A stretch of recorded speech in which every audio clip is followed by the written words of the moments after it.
Assalamualaikum warahmatullahi wabarakatuh. Perkenalkan, nama saya Debbie Sintiasari dengan NIM 23011350595 akan menjawab soal tata kelola kehutanan. Baik, soal yang pertama yaitu jelaskan konsep tata kelola kehutanan, forest governance, dan kaitannya dengan prinsip pembangunan berkelanjutan. Berikan implementasinya di Indonesia.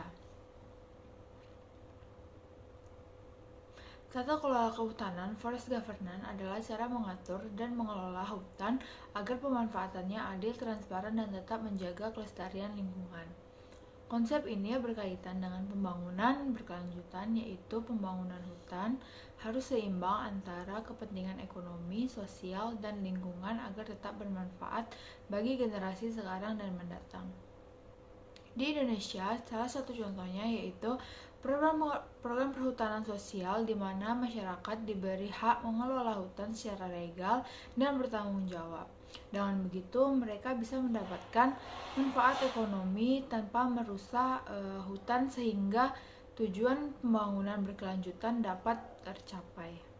Pertanyaan kedua yaitu analisis peran aktor-aktor utama dalam tata kelola kehutanan, pemerintah, swasta, masyarakat, dan LSM.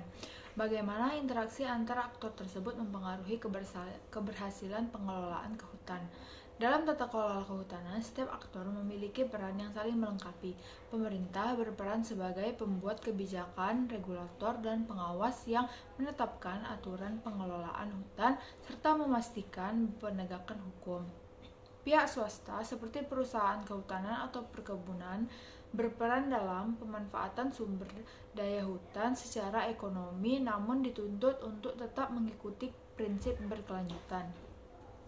Masyarakat, khususnya yang tinggal di sekitar hutan, berperan sebagai pengelola langsung dan penjaga hutan karena mereka bergantung pada sumber daya tersebut untuk kehidupan sehari-hari.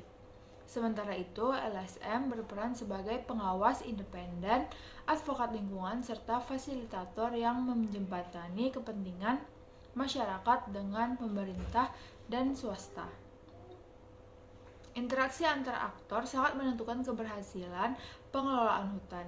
Jika hubungan aktor-aktor bersifat kolaboratif, misalnya pemerintah melibatkan masyarakat dalam perencanaan, swasta menjalankan praktik bisnis yang ramah lingkungan, dan LSM aktif dalam melakukan pengawasan serta edukasi, maka pengelolaan hutan cenderung berhasil dan berkelanjutan.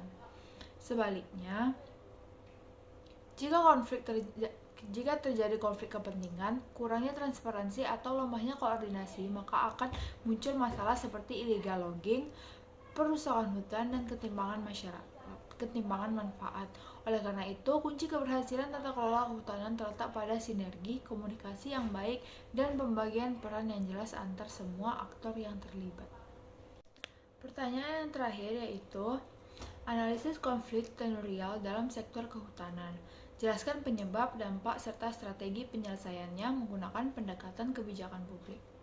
Konflik tenurial dalam sektor kehutanan adalah konflik yang terkait kepemilikan, penguasaan, dan pemanfaatan lahan hutan antara pemerintah, perusahaan, dan masyarakat.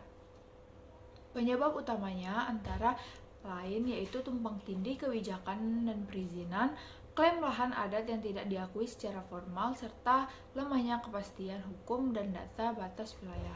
Selain itu, pendekatan kebijakan yang top-down tanpa melibatkan masyarakat juga sering memicu konflik. Dampaknya cukup luas seperti munculnya sengketa berkepanjangan, kerusakan hutan akibat pemanfaatan tidak terkendali, menurunnya kesejahteraan masyarakat lokal, hingga terganggunya investasi. Konflik ini juga bisa memicu ketidakpercayaan terhadap pemerintah. Strategi penyelesaiannya dalam perspektif kebijakan publik meliputi penguatan kepastian hukum melalui penetapan batas wilayah yang jelas, pengakuan hak masyarakat adat, serta penerapan kebijakan partisipatif seperti perhutanan sosial. Selain itu, diperlukan mediasi konflik yang melibatkan semua pihak, transparansi dalam perizinan, serta koordinasi antar lembaga agar kebijakan lebih konsisten dan adil. Demikian jawaban yang dapat saya sampaikan. Saya ucapkan terima kasih. Wassalamualaikum warahmatullahi wabarakatuh.